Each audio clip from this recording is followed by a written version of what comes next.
Alright, so Premier League Game Week 10 is here, where we have 7 games scheduled for today, couple for tomorrow, and 1 game remaining on Monday night. And we are just going to go in the order of the matches. That is, first match will be Newcastle hosting Arsenal. A good fixture to keep our eyes on. Newcastle are coming off from a narrow loss to Chelsea 2-1 in the league, even though they knocked them out of the League Cup yesterday, with 2-0 scoreline going in Newcastle's favour. While Arsenal had played a 2-2 draw against Liverpool in the league match, that was their home at Emirates Stadium. Did a video on that, make sure you check that of the match review. And they had an easy win against Preston 3-0 in the League Cup. So both the teams going into this game with a win from behind.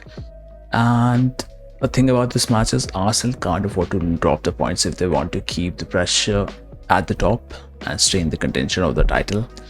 Though they will still be missing players like Odegaard, Calafiori, Tierney, and recently Ben White is very doubtful for the match. Though they have one good news, that's Gabriel, who has recovered for the match and will be playing. Whereas Newcastle haven't had a clean start to the season. They have just picked 2 points in their last 5 matches, and currently they are sitting at 12th in the league table, which doesn't generate confidence that they will do better against Arsenal. So 2-0 win for Gunners looks ideal result here. Second game will be Bournemouth versus Manchester City's. So Cherries have won 4 points from their last 2 games, which they have played against top 4 teams. That should make them feel a little comfortable when they face City. Though honestly, it's not going to be easy. But City, despite being on top, haven't been the City that we have known them for. For instance, if you pick their last 3 matches, they have just won by a margin of 1 goal. And before that, they have had a couple of draws back-to-back against Arsenal and Newcastle. So City still looks favourites to win it 2-1, but don't be surprised if it goes as a 1-1 draw. Third match of this game week is Leicester versus Ipswich. Talking of which, Ipswich haven't won a single match in the 9 game weeks, whereas Leicester has shown improvements by picking 2 wins in last 3 matches they have played. Though their EFL Cup match against Manchester United was pretty awful. Their losses that one 5-2. Yet a win versus Ipswich is what they should be looking to get. So gonna give it 2-1 to Leicester to win this. After that, we have Liverpool playing Brighton, 2 sides which recently played in the EFL Cup, and Liverpool won that match 3-2. Though there will be definitely a lot of changes in both the teams. Liverpool should be keeping eyes on the players like the players that were causing them issues. One being Lamptey, other one was Gruda, and probably Mitoma is going to play in this one as well. So they should be a little careful about those few players, 3 or 4. Whereas Brighton will try to keep Gakpo silent, who was just fine in that EFL Cup match which both sides played. Still gonna give Liverpool 3-1 win. That should be the scoreline for this one. Fifth match of the game week is Nottingham versus West Ham. So Forest have had a far better start to the season if we compare about West Ham, with just 1 loss so far.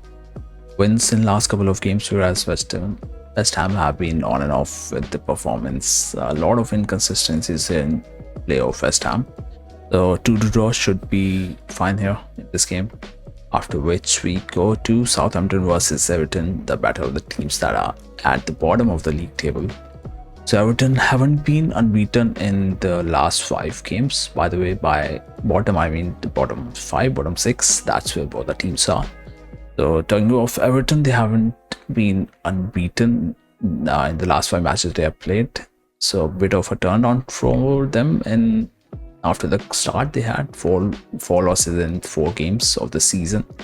Whereas Southampton, if we talk about them, they are in a big mess and haven't even registered a single win yet in the campaign.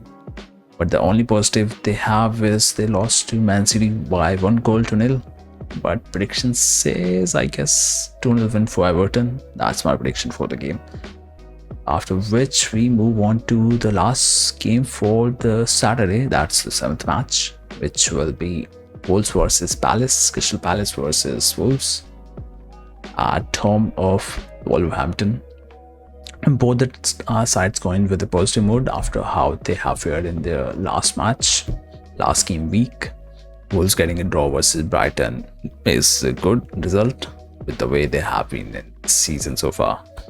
And whereas if we talk about Crystal Palace, they have had a win against Spurs 1-0, so they are in a good little mood, I guess. But I have a gut feeling that this one, Wolves are finally going to break their shackles and get the win in this match 1-0. They are going to open their account for the win. It would be their first win in the campaign. And on Sunday, we have two interesting fixtures. Both of them are worth watching. First being Spurs versus Villa.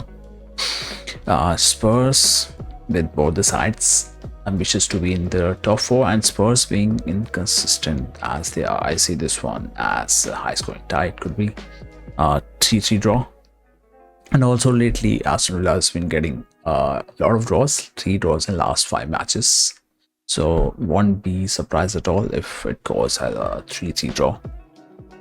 Talking of which, we come to the second last match of the game week, which would be Manchester United versus Chelsea. Would be their first league game after sacking Ten Hag.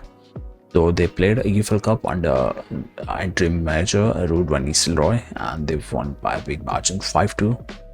So should boost their confidence a lot. And Chelsea under Maesca has been playing pretty better football, which we have seen last season. They were struggling early on. So a draw should make United fans a bit happier, but still the prediction would be 2-1 win for Chelsea in this one, which looks alright to me. And coming to the last match, it's going to be Fulham versus Brentford, a battle of equals. One team is at the 9th position, other one is at 10th. And Fulham have just picked a point in last 3 matches, whereas talking about the form of Brentford, they have got 2 wins in their last 3. But since it's an away game for Brentford at Craven Cottage, I would go for a 1-1 draw.